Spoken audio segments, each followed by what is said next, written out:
ରାଜଙ୍କ ଦାଦା ତାଙ୍କ ଖୁଡ଼ିକି କହୁଛନ୍ତି, ହଁ ସୁଲେଖା, ତମର ଆଉ ମୋର ଆଜିଠାରୁ କିଛି ବି ସମ୍ପର୍କ ନାହିଁ। ନା ହେଉଛ ତମେ ମୋର ସ୍ତ୍ରୀ, ନା ମୁଁ ତମର ସ୍ୱାମୀ। ମୋ ପାଇଁ ତମେ ଆଜିଠୁ ସବୁଦିନ ପାଇଁ ମରିଗଲ।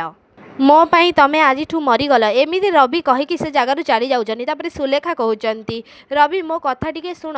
ରାଜଙ୍କ ପିଇସି ମା ରାଜକୁ କହୁଛନ୍ତି, ରାଜ ତୁ ଏ କ'ଣ କଲୁ? ତୁ ଶେଷରେ ରାନୀକୁ ଏ ଘରୁ ବାହାର କରିଦେଲୁ। ରାନୀ ଏ ଘରର ଲକ୍ଷ୍ମୀ ଥିଲା, ହେଲେ ତୁ କ'ଣ କଲୁ? ଏ ଘରର ଲକ୍ଷ୍ମୀକୁ ନିଜ ହାତରେ ତୁ ଏ ଘରୁ ତାକୁ ବାହାର କରିଦେଲୁ। ଆଉ ଏ ଘର ପାଇଁ ତୁ ବିପଦ ଡାକି ଆଣିଛୁ। ତୁ ଯେତେବେଳେ ରାନୀଙ୍କ ମଥାରେ ସିନ୍ଦୁର ଦେଇଥିଲୁ, ସମସ୍ତେ କହୁଥିଲେ ତୁ ତୋ ମାଆକୁ ପାଇବା ପାଇଁ ରାନୀକୁ ବାହା ହେଇଛୁ। ଗୋଟେ ସରଳ ନିରୀହ ଝିଅ ଜୀବନ ତୁ ତୋ ମା' ପାଇଁକା ନଷ୍ଟ କରିଛୁ। ସେତେବେଳେ ମୁଁ କାହା କଥାକୁ ବି ବିଶ୍ୱାସ କରିନଥିଲି, କାହିଁକି ନା ମୋ ରାଜ ଉପରେ ମୋ ପୁଅ ସେମିତି କାମ କେବେ ବି କରିପାରିବନି। ସେ କେବେ ବି ଗୋଟେ ନିରୀହ ସରଳ ଝିଅର ଜୀବନ ନଷ୍ଟ କରିପାରିବନି।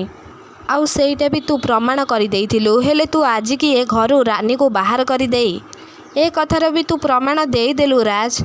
ତୋଠାରୁ ମୋର ଏସବୁ କିଛି ଆଶା ନଥିଲା ରାଜ। ସେଇ ଟାଇମ୍ରେ ରାଜ ତାଙ୍କ ପିଇସି ମା'ଙ୍କୁ କହୁଛନ୍ତି, ପିଇସି ମା, ସେଇ ଟାଇମ୍ରେ ତାଙ୍କ ପିଇସି ମା ରାଜକୁ ଗୋଟେ ଚାପୁଡ଼ା ମାରୁଛନ୍ତି।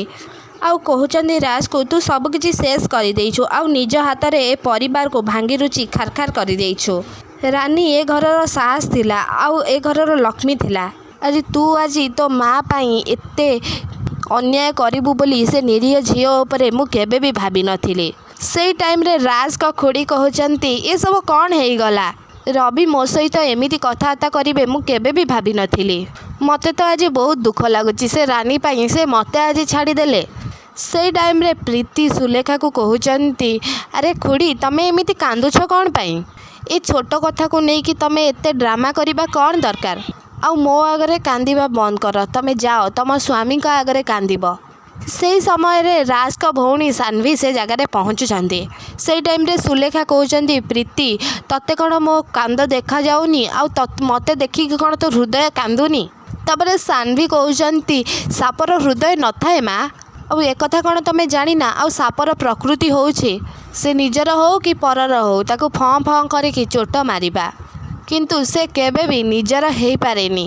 ଏ ପ୍ରୀତି ଦିଦି କେବେ ବି କାହାର ନିଜର ହେଇପାରିବେନି। ଆଉ ରାନୀ ଇଏ ଆଜି ଘରୁ ବାହାର କରିଦେଇଛନ୍ତି। ମୋ ଭାଇ ଭାଉଜକୁ ଇଏ ଅଲଗା କରିଦେଇଛନ୍ତି ଆଜି।